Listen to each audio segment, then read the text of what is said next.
Hello truth seekers, and welcome to our channel where we pull back the curtain on Prince Harry and Meghan Markle's fairytale lives. Hello, welcome back guys to our channel. Here we are again with some piping hot tea on this royal family mess. Patrons, get ready, because we are about to take a little ride on an even crazier royal drama roller coaster than one ridden by pretzels and lederhosen at Oktoberfest. The name of this thrilling adventure? Buckle the fuck up and get out your popcorn, or a stronger drink if you have one on hand. But before we get knee-deep into the raging waters of this subject, if you haven't yet hit that subscribe button and ring the bell, you are going to miss what we have in store.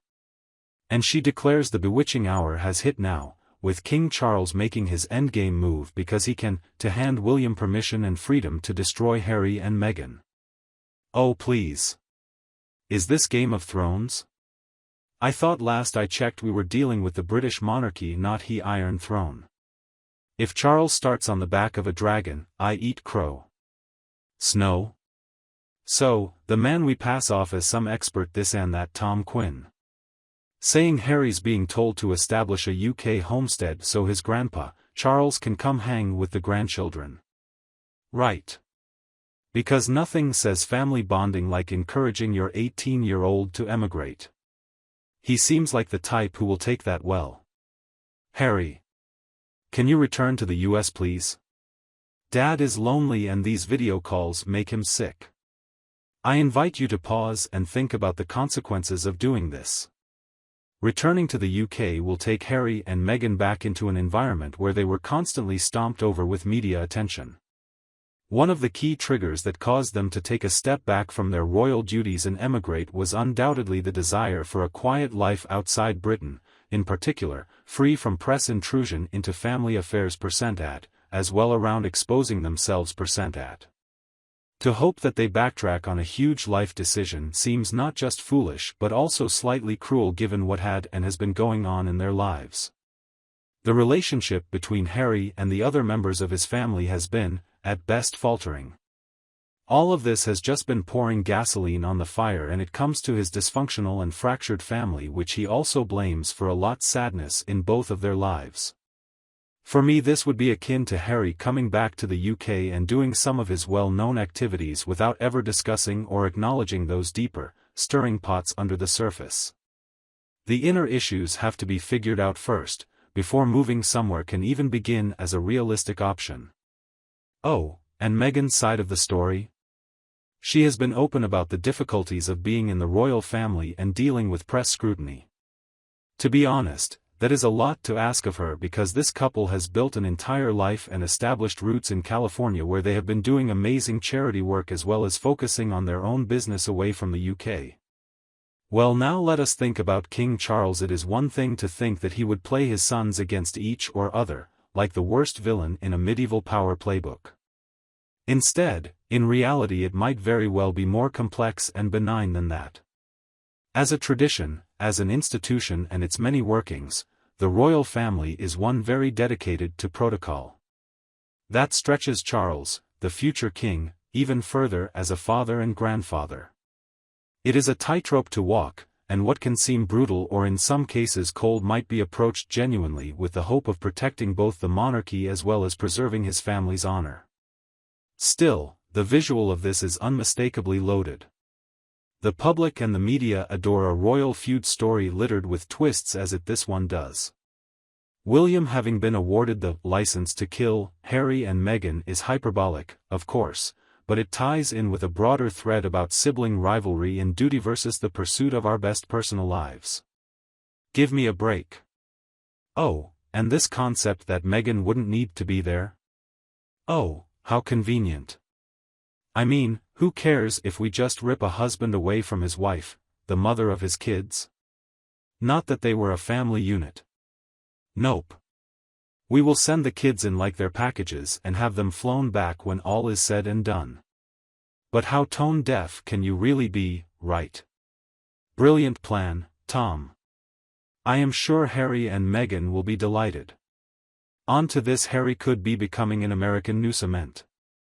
The man says that it is not a question of the highest priority. And just like that, everyone's behaving as though he is going to torch his British passport on broadcast television. Here is the thing, people can live in country without anything to do with citizenship. Shocking, I know. It has been a human activity for centuries.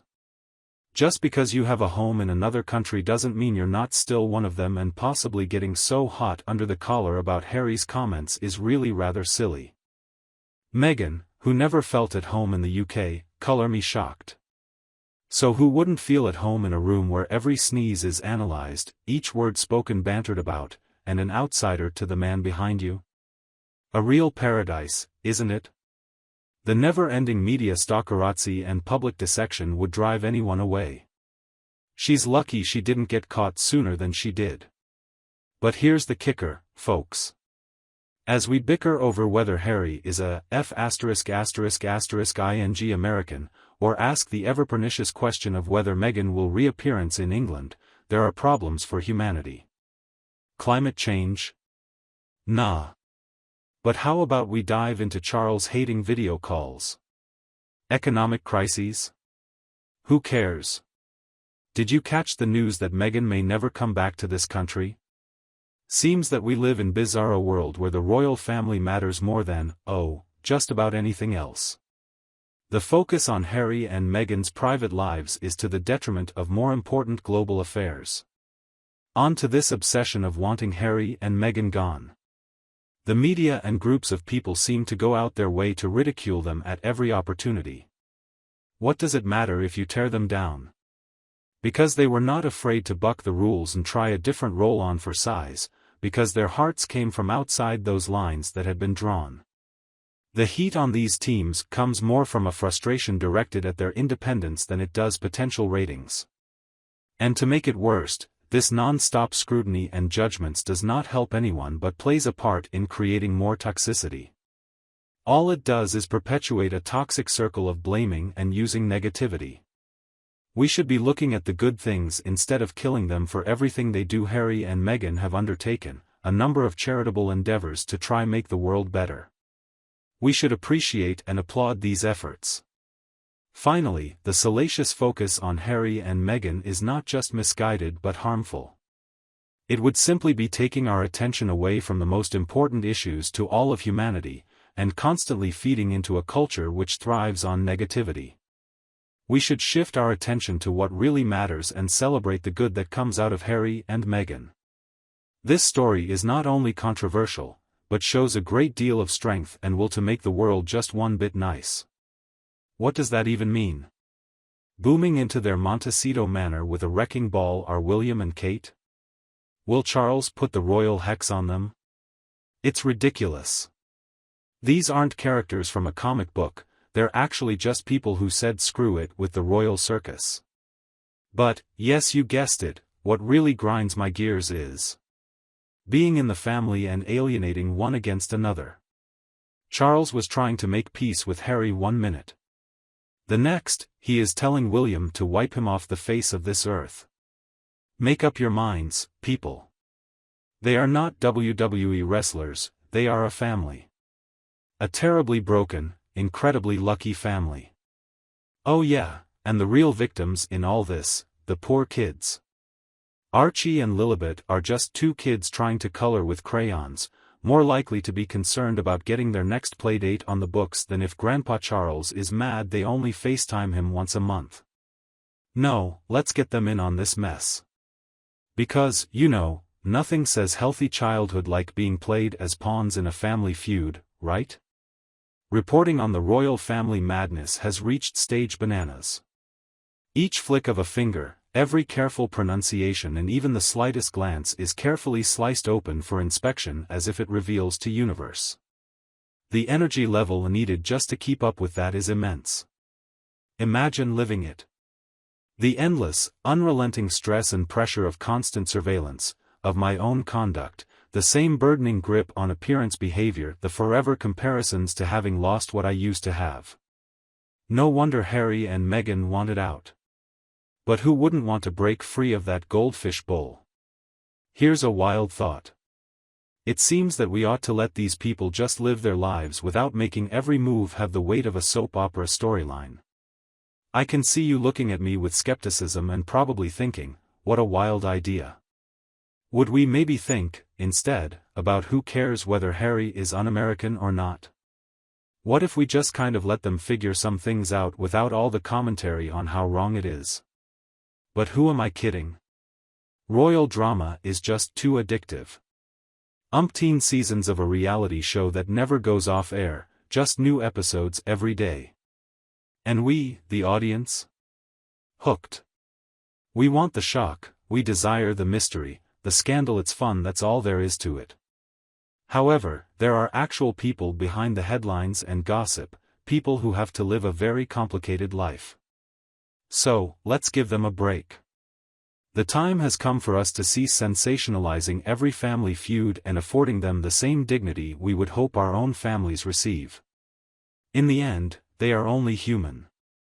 Living, breathing people with hearts that broke, struggles they fought, and dreams like the rest of us. Perhaps, if we did that, maybe we would even begin to see them as who they truly are, not players in an endless soap opera, but real-life people just trying to make it through a world that won't ever stop watching. We are way too much vested into this royal drama to let go of it. JXXLL, it's like a pile-up somehow, hard to look away from, except the cars are golden and wearing tiaras.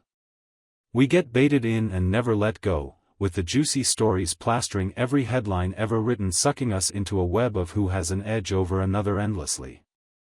We saw this circus unfold during the jaw-dropping drama of Megxit, and even before that. It's not just news, it's a stage, bigger than life itself, with its very own Jerry Springer-like showdowns, only these are played out by people who live in palaces and wear crowns. So here is what I suggest: the next time you see a headline about royal drama, take deep breaths, put down your screen, and do literally anything else. You have so much more valuable ways you could spend your time. Stroke a dog, read Bukiwahuku. Juggle. That would still be more productive than decoding Charles's latest ulti-mind fuck though. Believe me, time and energy are valuable. In fact, if you're listening, Charles, snort asterisk, here's a hint: you want to see your grandkids? Pick up the phone or do what we all wished, hop on a plane. The weather is really nice in California, it's beautiful here. The weather is mild, the beaches are beautiful, and the pace is laid back. This fresh air might even help you enjoy those video calls if you try them out. However, Bragi proves that in a modern world of all this technology, the simplest solutions are sometimes still the best. I want to hear your guys' input. So, please leave your comments and tell me what you think. Are you also glued to the royal drama? How do you deal with it? How do you feel about it? I'd love to hear from you. Follow us for more shocking stories and scandalous exposés on our YouTube channel. Meanwhile, stay in the loop on all things royal by liking our Royal Family Facebook page and subscribing to Hello City. We dish on the latest scandal and dive deep inside royal events. Did you enjoy the video? Please share it with your friends, and we will meet again very soon to update more interesting news about royal family. Bye for now. Continue to have eyes like a child, keep on showing up, and get distracted time from the drama of life at times. We have too few years to be mired in another person's narrative.